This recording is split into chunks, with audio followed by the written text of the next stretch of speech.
So here we are, Wednesday, June 12th.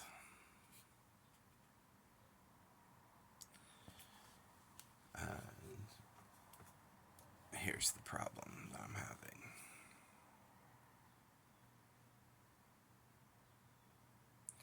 She lied to me. She broke her promise to me. Well, why wouldn't she? She broke everything else she ever said to me.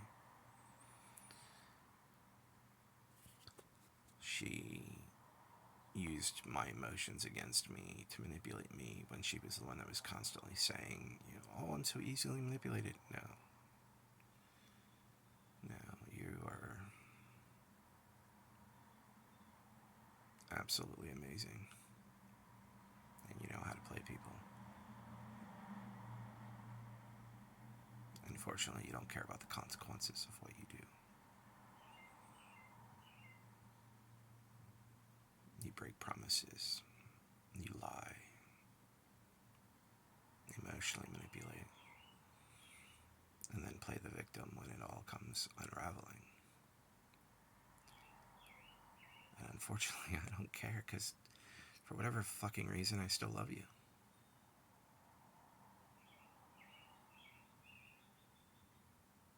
I'm always going to love you.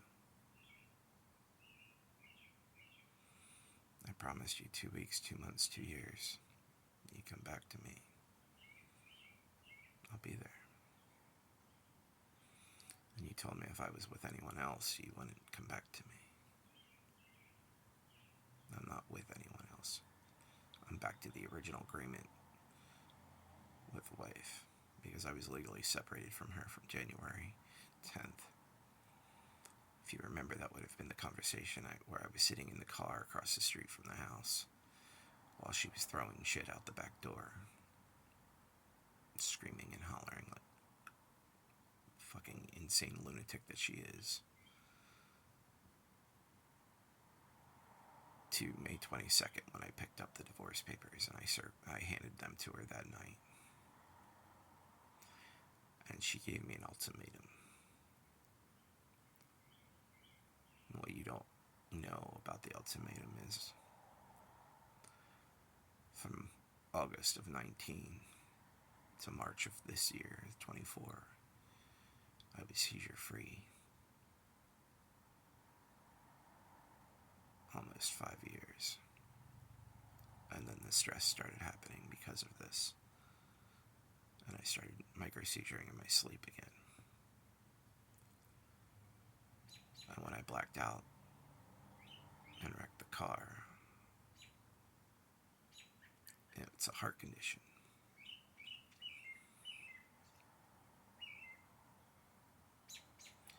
Created because of the seizures I have. It's a simple surgery that could fix it. But what's the point? You're never coming back to me.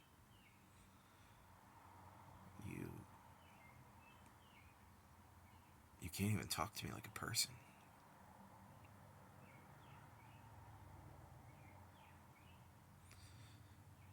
I didn't keep any of the conversations, and if you saw on my Instagram or my X or my TikTok account, I changed all my updates and profiles and said I saved everything. I didn't. What I have are screenshots of the video logs, or video and voice messages. When I deleted everything and I sent you pictures of how everything was deleted, and you were like, oh, the call logs. I didn't think about those. But I still have those screenshots in my phone, and I still have the text messages in the new phone from Amanda, and that whole night where you and I were texting. And then there's the ones saved in the old phone where you texted from your number to my number, where we talked very briefly before we started talking on WhatsApp, and we kept talking on my old phone, which then I found the software in there that was tracking me. And someone was sending me GeoZillow or whatever screenshots of my location,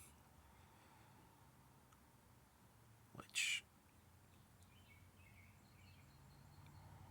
the location software on that phone is turned off, so they were obviously tracking the new number.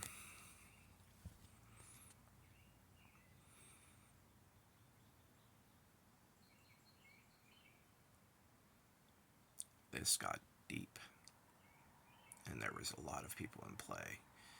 And whoever it was that answered the phone number that I called on the Tuesday after Memorial Day, because I found that number that she texted from the hospital on my birthday saying he's not going anywhere, he's good.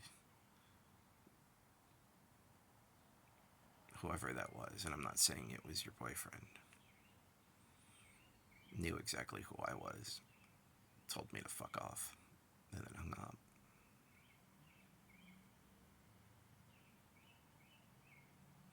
I wouldn't be surprised if they weren't talking, because she did know his name from when you and I, or from when her and I had fights and arguments, and I kept saying how you're not coming back, that you're happy with him, and blah blah blah. She's smart enough, plus the fact that the new profiles, that he supposedly had control of, wouldn't have been that hard for her to reach out to him. I mean, after all, Danielle's the one that showed her the profile back in January. The reason I called that night, because of the picture that was posted with you wearing my ring, which I really wish you would have taken back. But it will be in my medicine bag with me until it needs to go home or go somewhere. And the right people know. They know about the new diary entries. They know about the new flash drive that I carry. And they know what my intentions are when I'm gone. So either this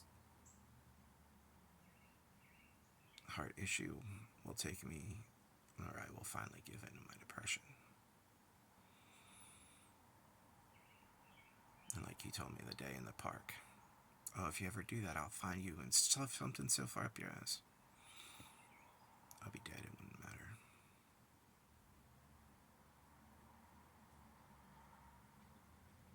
I'm not saying that I'm going to do it now,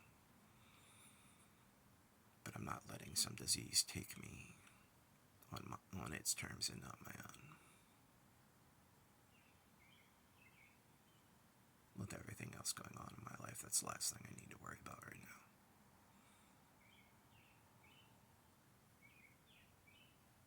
So yes, I am back with the ex-wife, as we were before my ex-girlfriend came into my life. Same agreement, same everything. The only difference to the agreement now is it can't be you.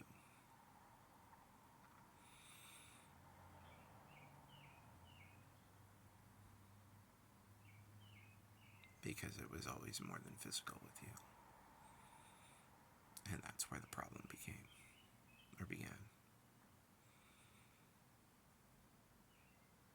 It was never just physical. It was pure emotion right off the bat.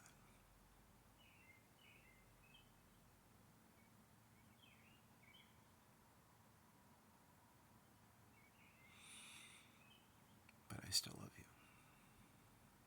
And I'm still hurting inside because... And I'm sure the reason you left or ghosted me was because when you started pulling away before Memorial Day that week, I went looking for answers and I found them. I didn't message anybody. I went looking. I had to create an account to go looking for answers. I didn't want to have to do that. I didn't want it. It's disgusting to do. But you weren't talking to me.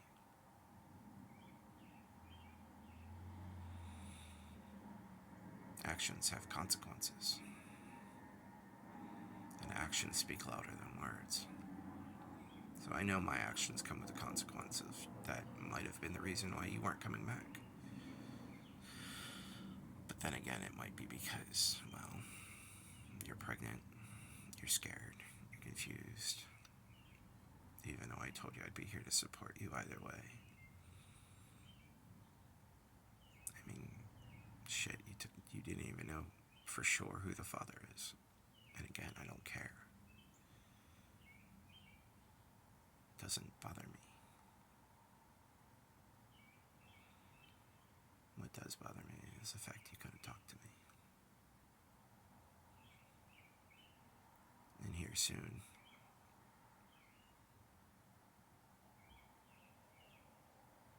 we probably won't ever be able to talk again.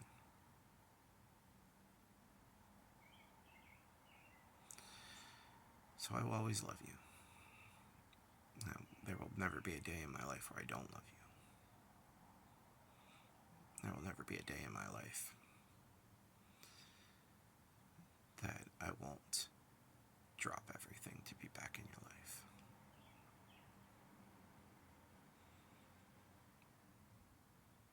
But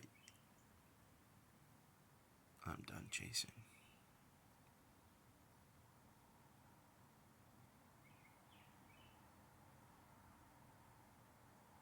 I will always love you, Meg.